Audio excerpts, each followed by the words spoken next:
तो हम देखते हैं और फ्रीडम स्ट्रगल को स्टार्ट करते हैं। किस तरह से भारत में रिवोल्ट का दौर प्रारंभ होता है, अंग्रेजों के खिलाफ विद्रोह होना प्रारंभ होता है और फ्रीडम स्ट्रगल के संदर्भ में पहला और महत्वपूर्ण पड़ाव होता है द रिवोल्ट ऑफ 1857, 1857 की क्रांति, जो कुछ मायनों में नेशनल लेवल पर हुआ था, हालांकि फैल रहा। तो हम ये भी देखेंगे कि 1857 की इतनी बड़ी सी जो युद्ध हुआ, रिवॉल्ट हुआ पूरे नेशनल लेवल तक, स्पेशली नदर्न साइड, उसके क्या कारण रहे हैं और ये किस तरह से स्टार्ट होता है और किस तरह से ये स्प्रेड करता है, इसको भी हम कवर करेंगे और इसके फेलियर के क्या कारण रहे हैं और 1857 रिवोल्ट का नेचर कैसा रहा है और रिवोल्ट के बाद इसका इम्पैक्ट क्या रहा, किस तरह से पॉलिसी चेंज करता है ब्रिटिश रूल ने इंडिया में। तो सबसे पहले देखते हैं कि 1857 रिवॉल्ट इंडियन हिस्ट्री में इम्पोर्टेंट लैंडमार्क तो रखता ही है, साथ में ये लॉर्ड कैनिंग के टाइम पीरियड में हुआ था। उस समय लॉर्ड कैनिंग भारत के गवर्नर हुआ करते थे। इस समय में 1857 का रिवॉल्ट हुआ था। कारण इसके क्या थे? तो कारण इसके बहुत सारे कारण रहे हैं। इसके पॉलिटिकल कारण भी रहे हैं, इकोनॉमिक कारण भी रहे हैं, सोशियो रिलीजियस कारण भी रहे हैं, मिलिट्री कॉज भी रहे हैं। तो बहुत सारे कारण रहे हैं। जहाँ तक बात करें पॉलिटिकल कॉज की, तो पॉलिटिकल कॉज में 2-3 बातें हम याद रख सकते हैं। जैसे नाना साहब को पेंशन देने से मना कर दिया था अंग्रेजों ने। क्यों जी? क्योंकि वो पेशवा बाजीराव द्वितीय का अडॉप्टेड सन था। बोला अडॉप्टेड वाले को हम पेंशन नहीं देते हैं। उसी तरह से 1856 में अवध को एनेक्स कर लेता है डलहौजी ने, माल एडमिनिस्ट्रेशन का आरोप लगा करके, मतलब कुशासन का आरोप लगा करके 1856 में अवध को अपने साम्राज्य में मिला लेता है। इसके अलावा डलहौजी ने डॉक्ट्रिन ऑफ लैप्स, हड़प की नीति का उपयोग करके सतारा, झांसी, नागपुर और संबलपुर को अपने साम्राज्य में मिला लेता है। इसके अलावा जब इकोनॉमिक कॉजेज की बात करें तो इकोनॉमिक कॉजेज में हैवी टैक्सेशन एक बड़ा रोल प्ले करता है। इसके अलावा डिस्क्रिमिनेटरी टैरिफ पॉलिसी भी इंडियन प्रोडक्ट के अगेंस्ट था और इस वजह से ट्रेडिशनल हैंडीक्राफ्ट का डिस्ट्रक्शन हो गया और जिससे पीजेंट और आर्टिसन दोनों लोग को बहुत ज़्यादा इकोनॉमिकली हिट करता है। मिलिट्री कॉज की बात करें तो इंडियन सोल्जर के साथ भी डिस्क्रिमिनेशन होता था, तो ये भी वो लोग भी नाराज थे। और इन सबों में हम इमीडिएट कॉज देखें तो इमीडिएट कॉज के रूप में इंट्रोडक्शन ऑफ इनफील्ड राइफल था और ऐसा कहा जाता था कि इनफील्ड राइफल जो कि गाय और शुगर की चर्बी के रूप में उसमें इस्तेमाल किया गया है और इसी ने पूरे रिवोल्ट को एक चिंगारी दी। जहाँ तक इसके बिगिनिंग एंड स्प्रेडिंग की बात करें तो ये कहानी दरअसल 29 मार्च 1857 की है। उस समय एक ब्रिटिश की सेना में शामिल सिपाही मंगल पांडे, जो कि 34 नेटिव इन्फेंट्री का इंडियन सिपाही होता है, वो विरोध करता है इस इनफील्ड राइफल का और इसी क्रम में वो 2 ब्रिटिश ऑफिसर को मार देता है, हडसन और बाग को। और ये काम कलकत्ता के नज़दीक बैरकपुर छावनी में परेड के दौरान होता है। उस समय उपस्थित जो इंडियन सोल्जर होते हैं उसको कहा जाता है कि मंगल पांडे को आप गिरफ्तार करो और वो ऐसा करने से रिफ्यूज कर देते हैं, मना कर देते हैं। हालांकि बाद में वो अरेस्ट हो जाते हैं और उसको फांसी पर लटकाया भी जाता है मंगल पांडे को। लेकिन एक्चुअल में जो म्यूटिनी थी वो स्टार्ट होता है 10 मई 1857 को, मेरठ में स्टार्ट होता है। इस टाइम में बहुत गुस्से में होते हैं सेना लोग। वो ग्रीस वाले जो कारतूस होते हैं, जो चर्बी लगा होता है गाय और शुगर का, उसका इस्तेमाल करने से मना कर देते हैं। सोल्जर के अलावा कुछ सिविलियंस भी ग्रुप में आते हैं और नारा लगाते हैं, मारो फिरंगी को। जेल वगैरह को तोड़ ताड़ देते हैं, यूरोपियन की मर्डर कर देता है, बहुत सा उनके घर को जला देते हैं और दिल्ली की ओर रवाना हो लेते हैं।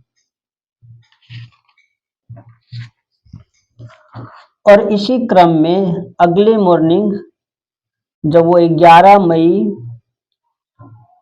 को दिल्ली पहुंचते हैं और दिल्ली पहुंच करके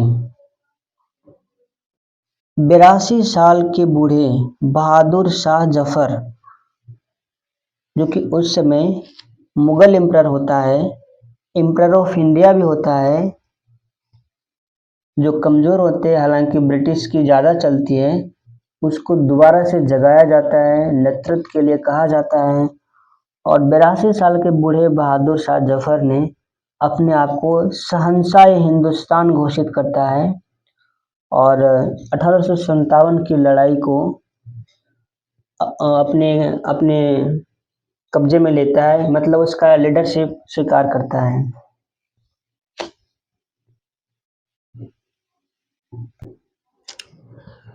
धीरे धीरे रिवोल्ट अलग अलग रीजन में फैल गए और अलग अलग रीजन में अलग अलग लीडर ने इसको नेतृत्व प्रदान किया।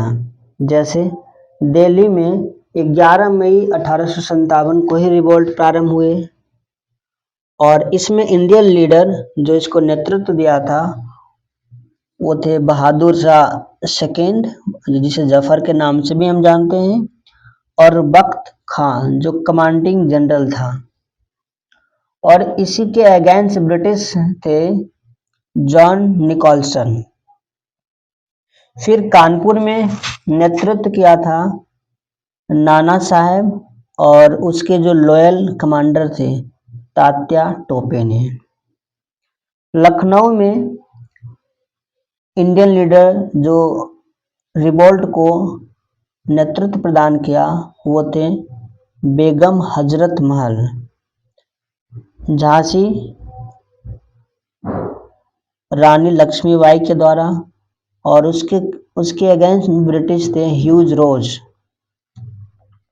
इलाहाबाद में लियाकत अली खान ने नेतृत्व दिया। और वहीं जहां बिहार की बात करें तो बिहार में जगदीशपुर में स्पेशली वीर कुंवर सिंह और उसके भाई अमर सिंह, ये दोनों ने नेतृत्व प्रदान किया। ये रिवॉल्ट स्टार्ट हुआ था बिहार में अगस्त 1857 में और इसका अंत होता है दिसंबर 1858 को। और इसके अगेंस्ट में ब्रिटिश सप्रेसर होते हैं विलियम टेलर और विनकेट अय्यर।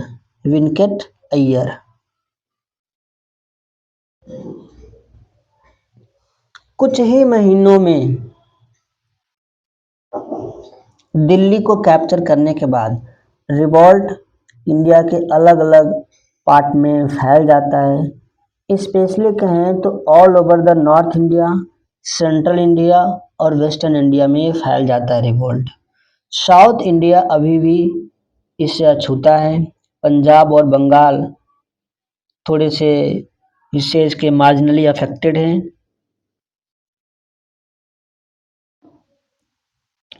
इसी दौरान अंत युद्ध को तो दबाया ही जाता है और जब युद्ध शुरुआती शुरुआती जीत के बाद अंततः अंग्रेजों की जीत होती है और बहादुर शाह द्वितीय को रंगून भेज दिया जाता है।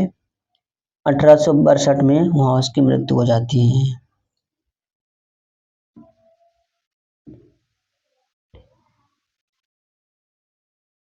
वहीं नाना साहब, जिसके ओरिजिनल नेम थे धुंधु पंत, और बेगम हजरत महल,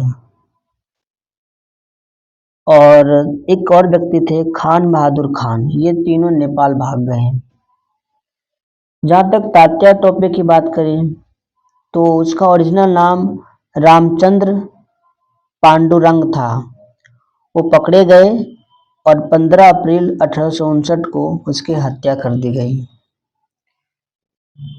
रानी लक्ष्मीबाई तो बैटलफील्ड में ही मारी गई थी। कुंवर सिंह, वीर कुंवर सिंह 26 अप्रैल 1858 को घायल होने की वजह से उसकी मृत्यु हो जाती है। सर ह्यूज रोज ने लक्ष्मीबाई के बारे में डिस्क्राइब किया था the best and bravest military leader of the rebel के रूप में। कुछ और भी अदर इम्पोर्टेंट लीडर थे इस दौरान, जैसे खान बहादुर खान बरेली में,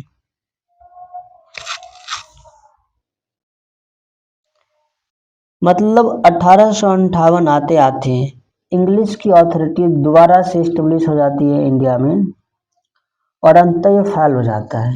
क्वेश्चन है कि ये फेलियर का क्या कारण रहा है, क्यों फेल कर गया।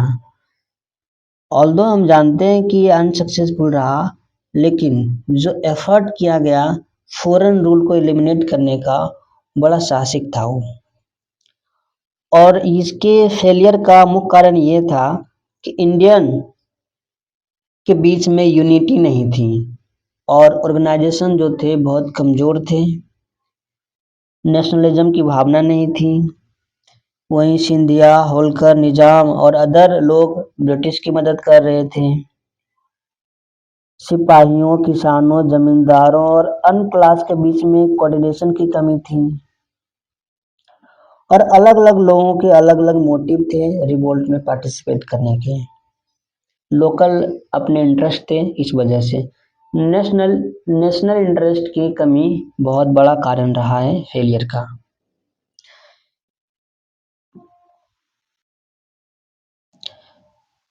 तो जहाँ तक नेचर की बात करें कि 1857 रिवोल्ट का नेचर क्या था, किस तरह के वो थे, तो इसके बारे में दो तीन बातें कही जाती है। कुछ लोग इसको सिपॉय म्यूटिनी कहते हैं, कुछ लोग इसको नेशनल वार ऑफ इंडिपेंडेंस कहते हैं। जैसे सिपॉय म्यूटिनी सैन्य सैन्य आक्रमण कर सकते हो, है ना। तो म्यूटिनी, सिपॉय म्यूटिनी के रूप में इसको नाम दिया था आरसी मजूमदार ने और सैयद अहमद खान ने। इसके अलावा और भी दिए हैं, लेकिन 1857 के रिवॉल्ट को नेशनल स्ट्रगल या वार ऑफ इंडिपेंडेंट घोषित किया था वीडी सावरकर ने, ताराचंद्र ने।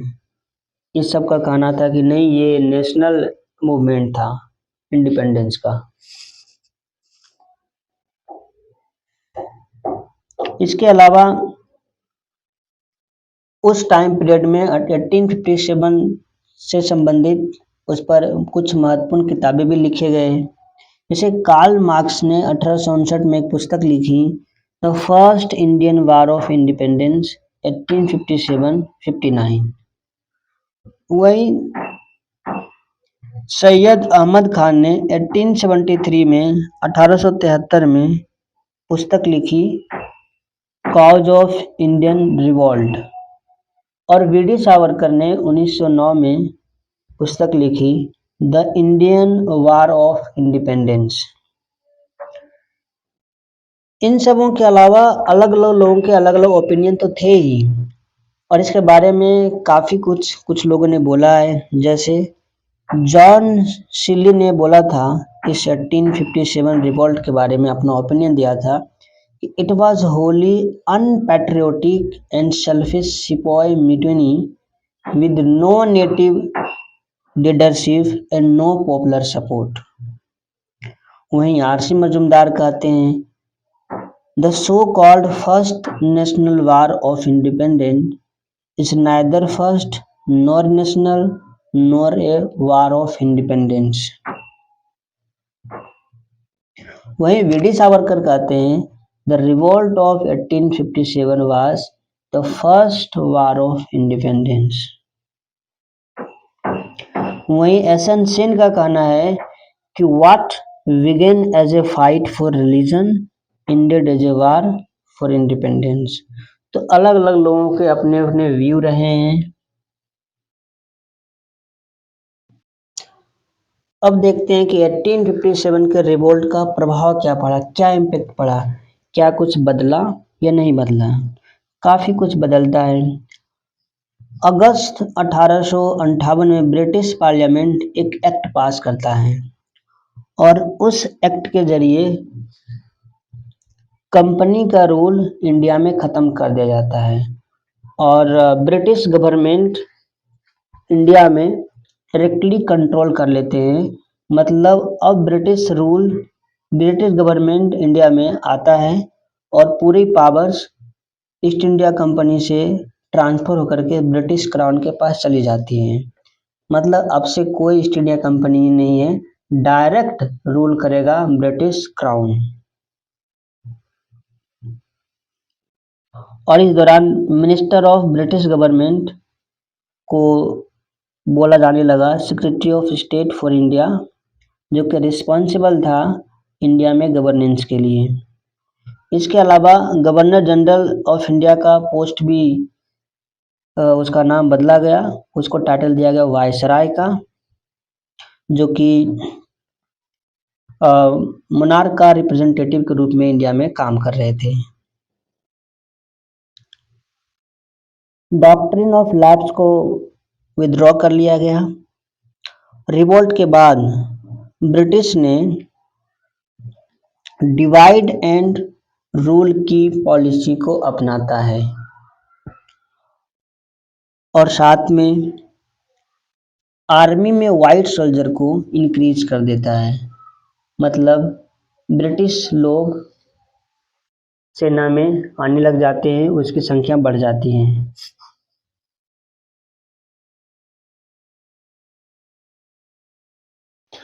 तो इस तरह से हमने ऑलमोस्ट सारी बातें 1857 के रिवॉल्ट के बारे में देख लिया।